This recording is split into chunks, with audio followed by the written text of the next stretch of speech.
अगर हम सुन के अनसुनी करते हैं इन बातों की, तो बाद में हो सकता है हमें भी समय ना दिया जाए इन बातों पे विचार करने का। इसलिए समय रहते बात समझनी चाहिए।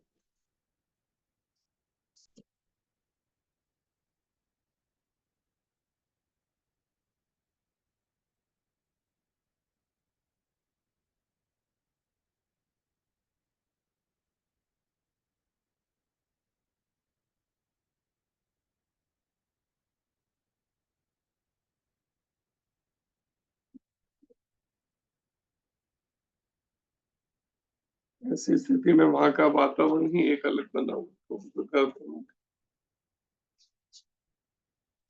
सबसे यंग एज का वो एसएसपी था अभी ये टाइम का पूरे जेएन के कैडर में।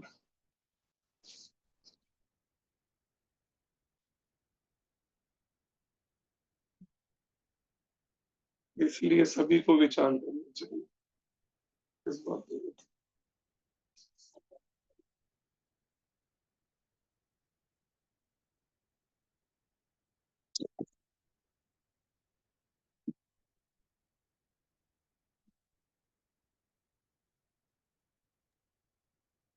अनुवाद तात्पर्य हो गया। हाँ जी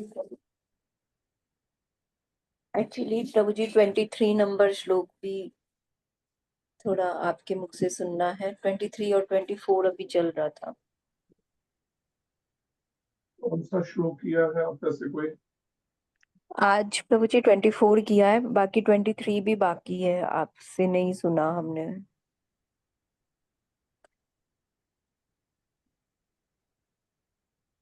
हरे कृष्णा प्रभु जी, आप क्या नारायणा हॉस्पिटल में थे क्या? हरे कृष्णा।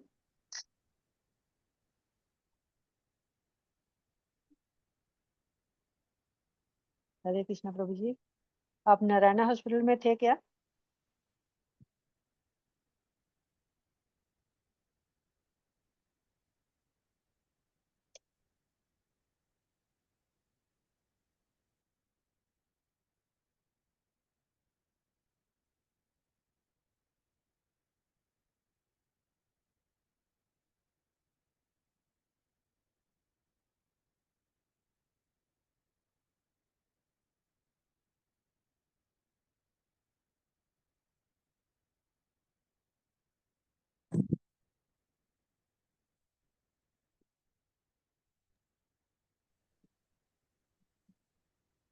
हरे कृष्णा।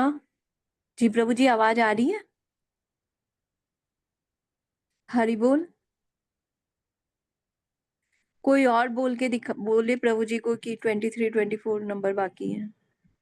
हरे कृष्णा प्रभु जी, दंडवत प्रणाम। कौन से श्लोक का अभी अनुवाद तात्पर्य प्रभु जी किया है? 23 और 24 का बोल रहे हैं माता जी ना। प्रभु जी सुनाई नहीं देता आवाज है ना? हरे कृष्णा प्रभु जी, दंडवत प्रणाम। सोनिया शर्मा माता। जी प्रभु जी।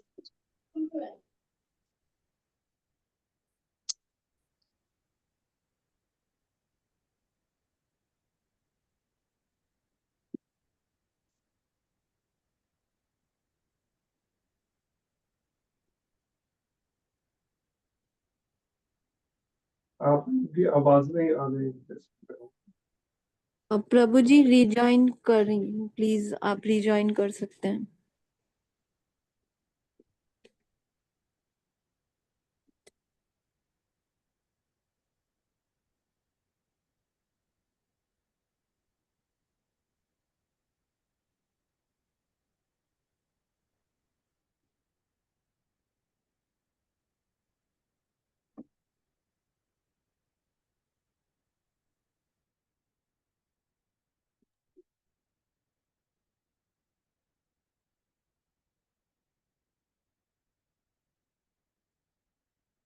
हरि बोल।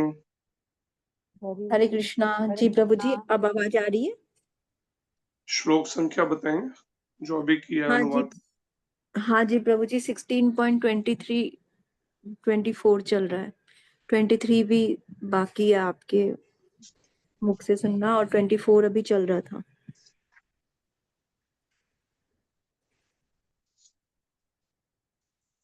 श्रीमद् भगवत गीता था रूप का ही 16वां अध्याय, जिसका शीर्षक है दैवी तथा आसुरी स्वभाव। प्रभु जी अभी श्रीमद् भागवतम का है सॉरी, 30। एक मिनट में।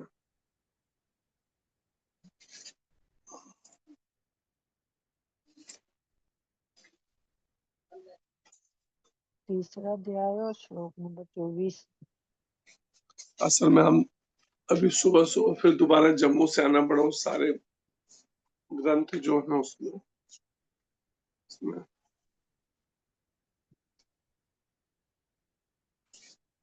हरे कृष्णा प्रभु जी, आप नारायणा हॉस्पिटल में थे क्या?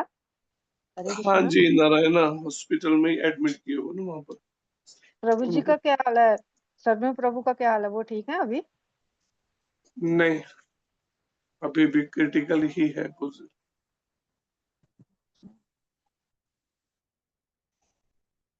रात को 12 साढ़े 12 बजे लगभग उनको दिक्कत रही, फिर दोबारा पेपर्स डॉक्यूमेंट करके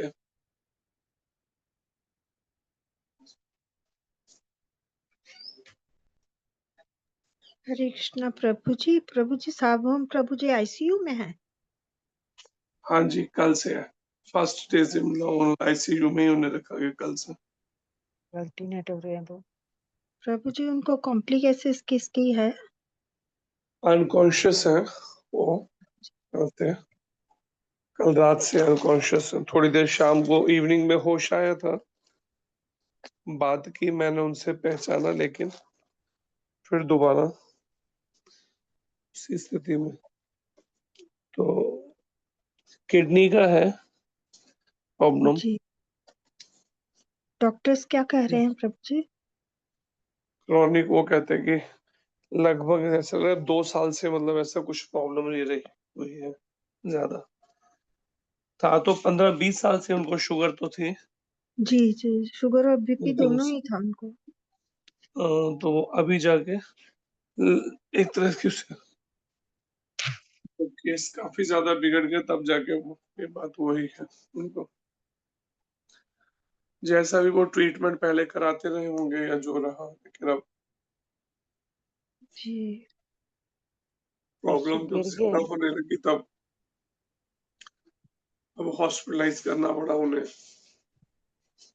परसों गिर गए ना, उसकी वजह से उनको ज्यादा हाँ हुआ ना, गिरने के बाद फिर। अभी फिर थोड़ी देर पहले फोन आया था मेरे पास, क्योंकि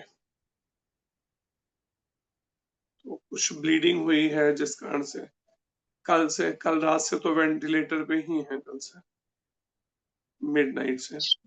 कृष्ण हे भगवान, हरे कृष्ण कृष्ण ठीक करे उनको इसलिए जल्दी। कष्ट का कुछ कह नहीं सकते हैं, कब कैसा कष्ट, ये सारी बातें हमें ही सावधान से समझने के लिए है, कैसी कैसी परिस्थितियां। अब जब अनकॉन्शियस है, कैसे असहनीय कष्ट है उनको। चेस्ट में और बैक में पानी भर गया है, आधा 1 लीटर बैक में है, आधा लीटर चेस्ट में है, 1 लीटर बैक में ऐसे।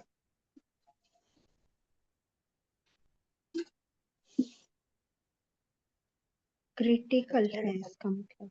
ज्यादा, बहुत ज्यादा। कृष्ण हरे कृष्ण हरे कृष्ण। अखंड कीर्तन मारा शुरू करा हुआ है यहाँ पर, उधमपुर में भी, अमृतसर में भी, जम्मू जम्मू में में। भी चल रहा है प्रभु जी, जम्मू में भी चल रहा है प्रभु जी, जिससे जम्मू में भी चल रहा है। जिससे भगवत कृपा से कुछ कष्ट होने। उनके भाई का भी फोन आया था मेरे पास में, अब वो दूर है, वो कहते हैं जम्मू में आने मेरे को टाइम लग सकता है, या अगर कुछ ऐसा हो तो आप अपडेट करते रहिए, मैं फिर कैसे भी करके देखूंगा, नहीं तो 5-7 दिन लग सकते हैं मेरे को इंदौर से आने में।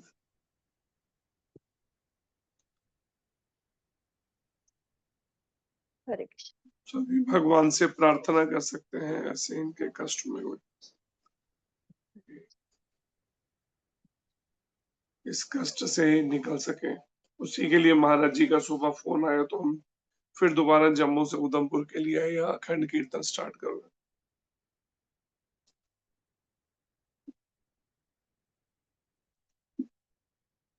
23rd है, 24th है। जी दोनों प्रभु जी, करना है। 23rd से स्टार्ट करना है। श्रीमद् भागवतम का पहला स्कंद, तीसरा अध्याय। अध्याय का शीर्षक है समस्त अवतारों के स्रोत कृष्ण, और 23वां श्लोक है ये। एकोनविंशे विंशति में वृष्णिषु प्राप्य जन्मनि राम कृष्णाविधि भुवो भगवान हर अद्भरम।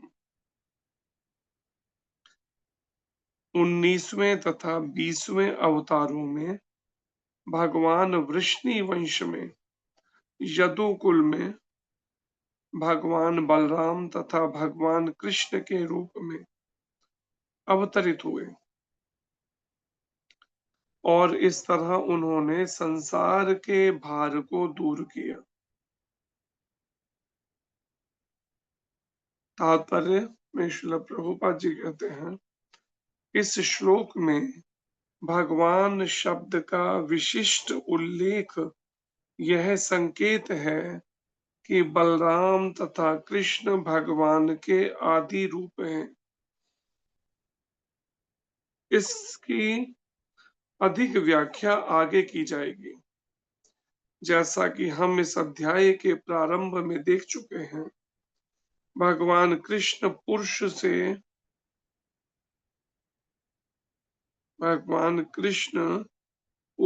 से आए हुए अवतार नहीं हैं, वे साक्षात परमेश्वर हैं, और बलराम भगवान के प्रथम पूर्णांश हैं।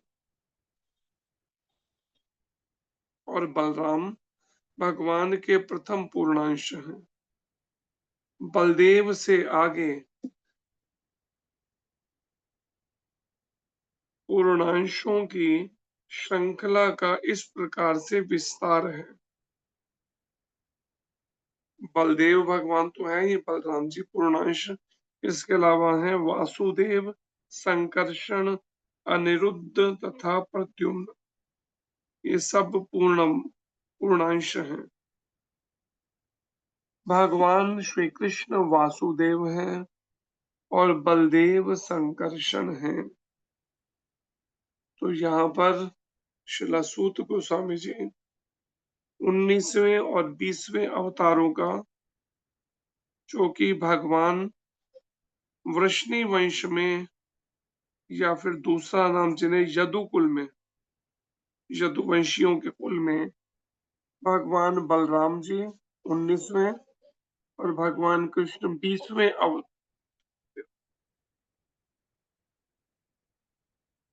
अवतरित हुए अवतार, और इस तरह उन्होंने संसार के भार को दूर किया। जो बात भगवत गीता में भी शब्द है, परित्राणाय साधूनाम विनाशाय च दुष्कृता।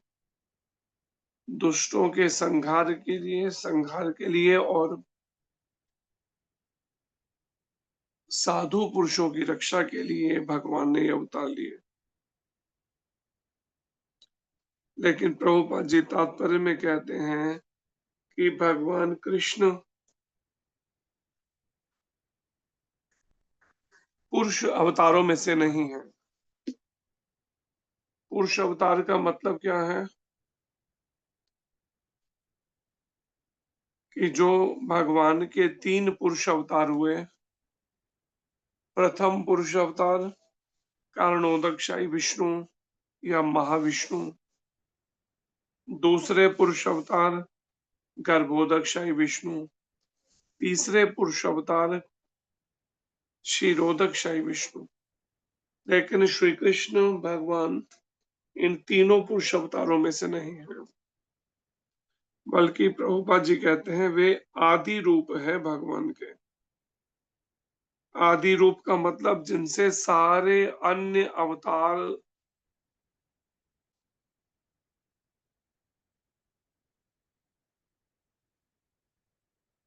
उन सब के उत्स हैं, उन सबसे ये सारे अवतार आए हैं। वो आदि रूप है श्री कृष्ण भगवान।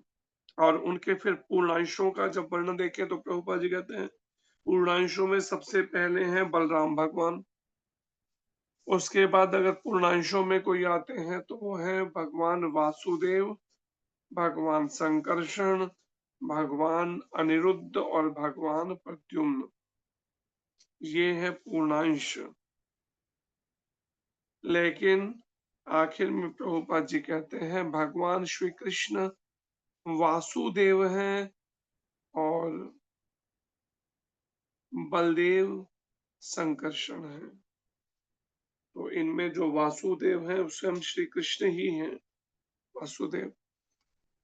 और 24वें श्लोक में श्रील सूत गोस्वामी कहते हैं तब भगवान कलयुग के प्रारंभ में गया प्रांत में अंजना के पुत्र बुद्ध के रूप में उन लोगों को मोहित करने के लिए प्रकट होंगे जो श्रद्धालु आस्तिकों से ईर्ष्या करते हैं।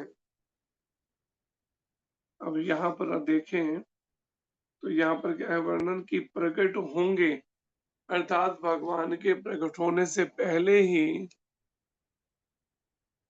उनके बारे में श्रीमद् भागवत में वर्णन है बुद्ध भगवान का।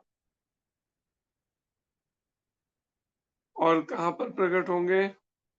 कलयुग के प्रारंभ में गया प्रांत में, गया जी में। और माता अंजना के पुत्र के रूप में, और उन लोगों को मोहित करने के लिए जो श्रद्धालु आस्तिकों से ईर्ष्या करते हैं। विचार कीजिए, जो आस्तिक तो हैं लेकिन श्रद्धालु आस्तिक उनसे जो ईर्ष्या करने वाले हैं उनको मोहित करने के लिए प्रभुपाद जी कहते हैं भगवान के शक्तिशाली अवतार बुद्ध गया प्रांत में अथवा बिहार में अंजना के पुत्र रूप में प्रकट हुए और उन्होंने अहिंसा की अपनी खुद की विचारधारा का उपदेश किया। एक अलग ही विचारधारा अहिंसा की और वेदों द्वारा अनुमत पशु यज्ञों तक की भत्सना की।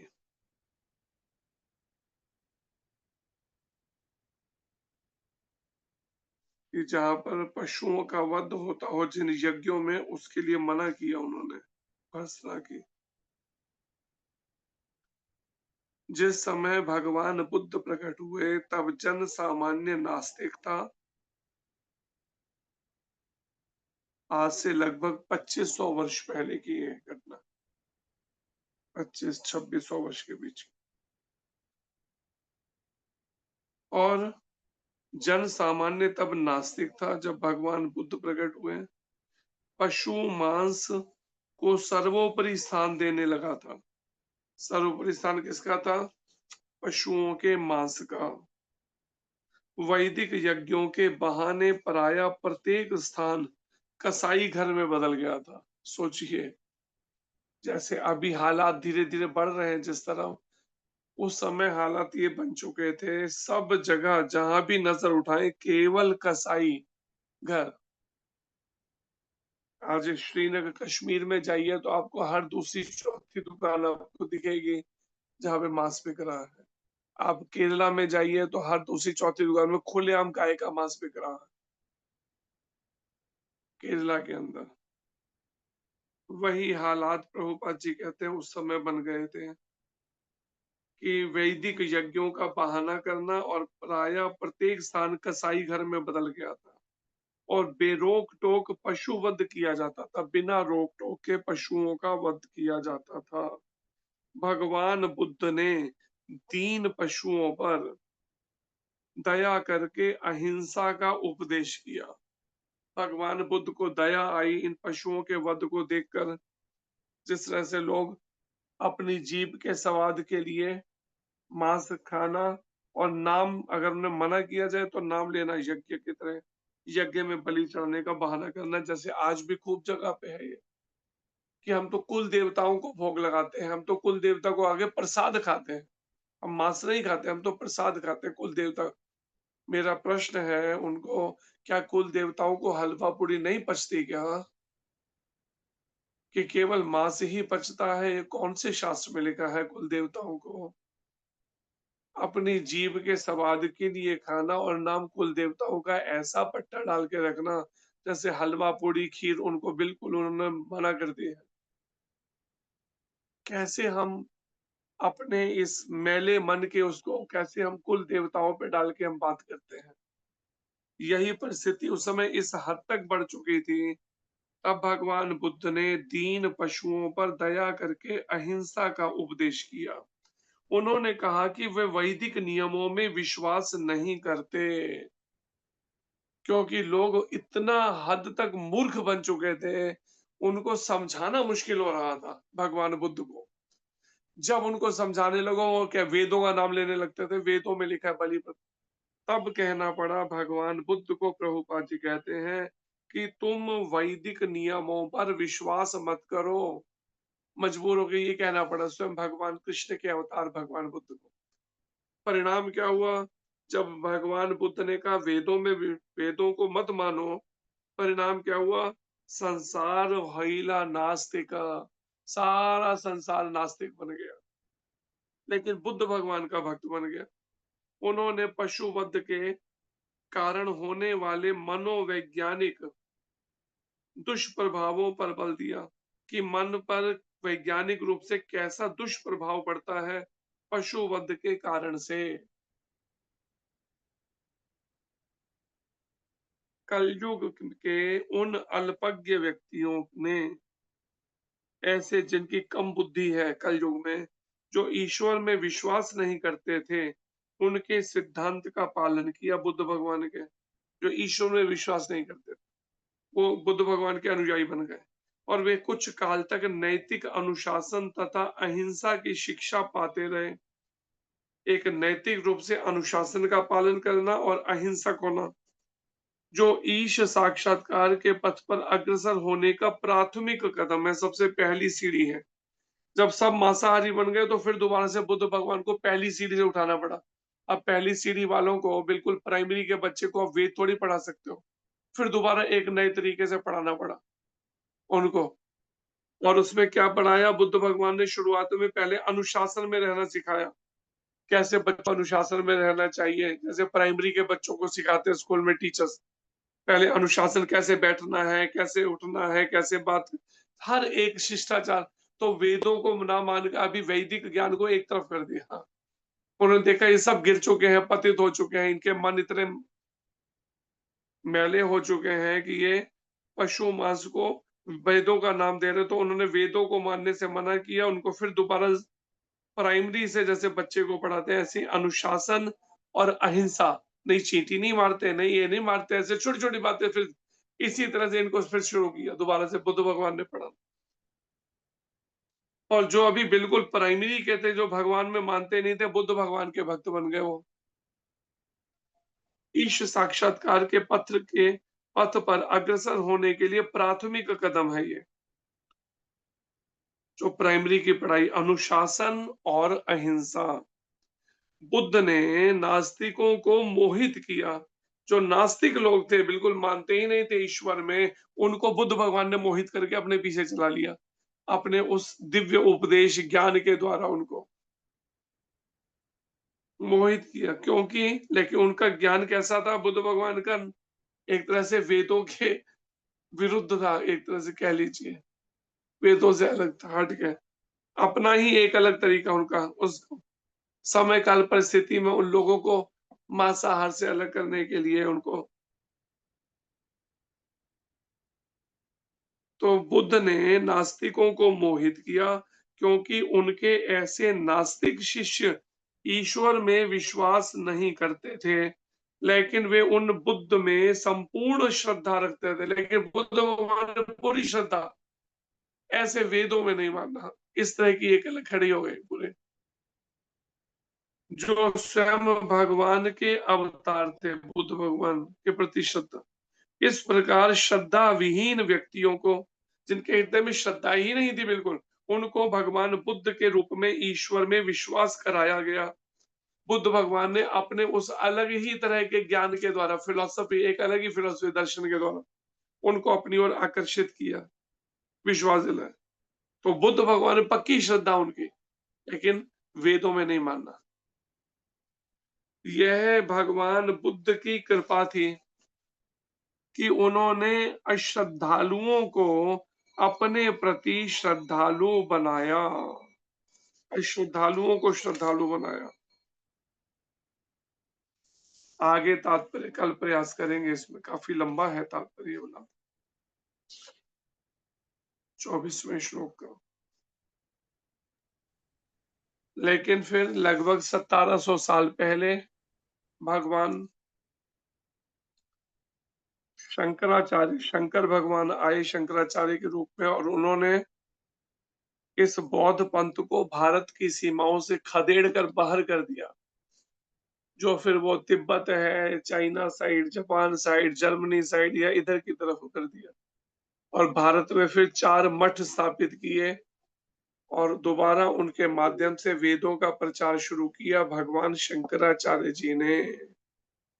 लेकिन अब प्राइमरी के जो बच्चे थे, या प्राइमरी स्टेज, जब वेदों को ना मानने से बीच में जो गैप आ गया, लोग नास्तिक बन गए थे, वो बुद्ध भगवान के भक्त बने, लेकिन अभी वो वेदों में तो नहीं मानते थे। तो उनको फिर धीरे धीरे उठाने के लिए उन्होंने वेदों का कैसा अर्थ किया शंकराचार्य भगवान ने, ईश्वर निराकार है, इस तरह का तरीके से वेदों का अर्थ किया। ईश्वर का कोई रूप नहीं होता, निराकार होता है।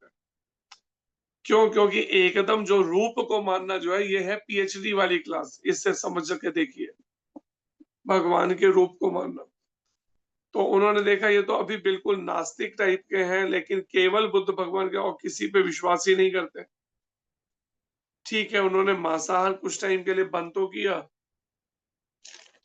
अगर देखेंगे तो बुद्ध भगवान को भी आखिर में क्या खिलाया गया था उसको, लास्ट में ऐसा कुछ वर्णन आता है, उन्हीं का एक शिष्य की तरह का था, एक राजा, उसने मांस, कुछ मशरूम परोसे थे। मशरूम जो है वो भी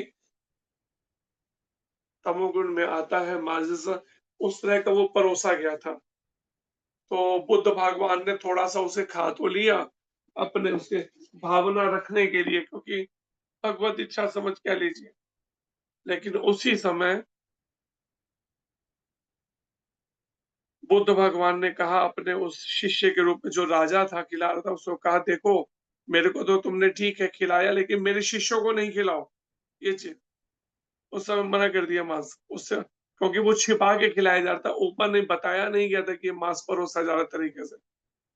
और उन्होंने बिल्कुल अहिंसा के पथ पे थे, और उसमें कुछ विष मिला दिया, जहर, क्योंकि ईर्ष्यालु भी थे ना कुछ, कि बुद्ध भगवान के अनुयायी इतनी तेजी से बन रहे थे उसको रोकने के लिए, तो उनको विष खिला दिया 2500। तो बुद्ध भगवान को पता तो चल गया विष, लेकिन उन्होंने कहा मेरे शिष्यों को नहीं खिलाओ। वो समझ गया कि पता चल गया इनको। लेकिन उसके बाद फिर बुद्ध भगवान वहां से निकल पड़े, लेकिन जहां पर उनके सारे शिष्य इकट्ठे हुए थे, कैसे भी वहां कर पहुंचे, और उनको अपने आखिरी उपदेश देते हुए, जो मुद्रा उन्होंने बनाई हुई, कई बार आपने स्वरूप देखे होंगे, उस समय उन्होंने फिर इस धरती से अपना प्रयाण किया उन्होंने, बुद्ध भगवान। लेकिन शंकराचार्य जी ने, जब वो दक्षिण भारत की यात्रा पे थे, जब उन्होंने देखा कि एक बूढ़ा ब्राह्मण 80-85 साल के लगभग उम्र का व्याकरण की प्रैक्टिस कर रहा है, अभ्यास कर रहा है व्याकरण का, तब उन्होंने शंकराचार्य जी ने कहा कि अब इस उम्र में व्याकरण का अभ्यास करने से तेरे को मोक्ष नहीं मिलने वाला। अगर अब तू चाहता है, मोक्ष चाहता है, तो तू क्या कर, भज गोविंदम, भज गोविंदम, गोविंदम भज मूढ़ मते।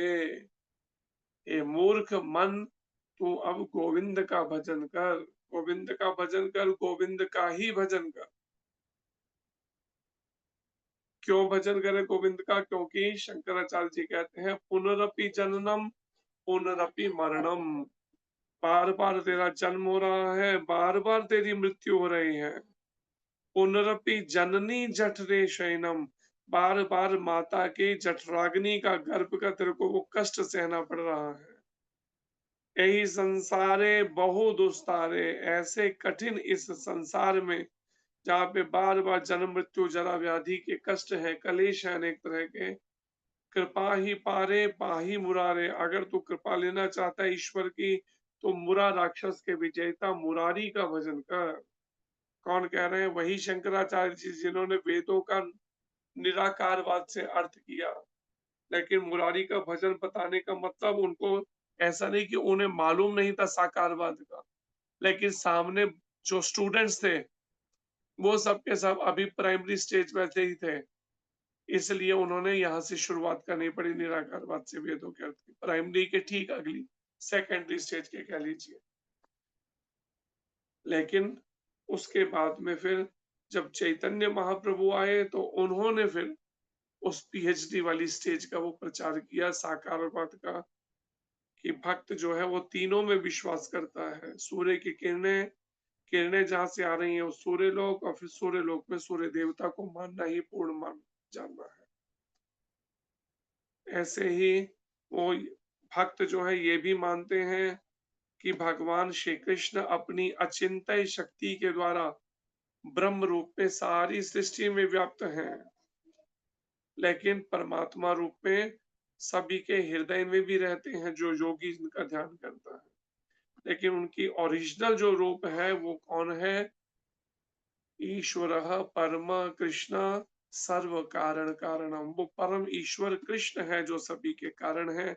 इस बात को भगवान चैतन्य महाप्रभु ने समझाया, और इसी को ही आगे श्रीमद् भागवत में भगवान वेद व्यास जी और शिला शुकदेव गोस्वामी प्रमाणित करेंगे कि कृष्णस्तु भगवान स्वयं, कृष्ण स्वयं भगवान है। वो अवतार नहीं है, वो पूर्णांश नहीं है, वो स्वयं आदि पुरुष हैं। गोविंदम आदि पुरुषम तम अहम भजामी। सब कुछ उन्हीं से ही उत्पन्न हुआ है, सारे अवतार, सभी ब्रह्मांड, समस्त जीव। तो हमें उन भगवान श्री कृष्ण की भक्ति करनी चाहिए। महाप्रभु के बताए इस हरे कृष्ण कृष्ण कृष्ण हरे हरे, हरे राम राम राम हरे हरे, इस महामंत्र का जप कीर्तन करके भगवान हर एक को अवसर देते हैं समय रहते, लेकिन अगर समय रहते हम गंभीरता से नहीं लेंगे तो बड़ा कठिन है जीवन के आखिरी समय में नाम जीभ से निकल सके। विचार कीजिए, लगभग 30-31 साल से सार्वभौम जी जिनका बताया था वो इस मार्ग में आ गए थे, मैकेनिकल इंजीनियर थे, लेकिन उसे छोड़कर इस भक्ति मार्ग में आ गए। लेकिन अभी ऐसे देखिए, विचार कीजिए कैसे कष्ट से निकलना पड़ रहा। इसलिए कितना सावधानी पूर्वक और भजन की प्रैक्टिस अभी हमें करनी चाहिए अच्छे से। हरे कृष्णा। धन्यवाद आप सबको। ग्रंथ राज श्रीमद् भागवत महापुराण की जय। भगवान श्रीला वेद व्यास जी की जय। श्री नर नारायण ऋषि जी की जय। विद्या की देवी सरस्वती माता की जय। सुखदेव गोस्वामी महाराज की जय। परीक्षित जी महाराज की जय। प्रभुपाद महाराज की जय। गुरु महाराज की जय। जय कोटि वैष्णव वृंद की जय। जय गौर प्रेमानंदे हरि हरि हरि। हरि। धन्यवाद। हरे कृष्णा। हरे कृष्णा हरे जी, बहुत कृष्णा बहुत हरे धन्यवाद कृष्णा प्रभु जी प्रभु जी। आपका। हरे कृष्णा, बहुत बहुत धन्यवाद प्रभु जी। हरे कृष्णा। हरे कृष्ण प्रभु दंड प्रणाम। तो कोई प्रश्न है तो वो पूछ सकते हैं। हरे कृष्णा प्रभु जी बंदे हाँ जी। जी प्रभु जी, कोई प्रश्न नहीं है। क्लास एंड करें। हाँ जी। वांछा हरे कल्पतरुभ्य कृष्ण प्रभु जी दंडवत प्रणाम। नाम नमो नमः। श्री गुरु महाराज की जय। जगत गुरु श्रील प्रभुपाद की जय। वैष्णव वृंद की जय। हिज ग्रेस संजय व्यास प्रभु जी की जय। आनंदे हरि हरि। हरे कृष्ण प्रभु जी दंडवत प्रणाम। प्रणाम। हरे कृष्ण जी।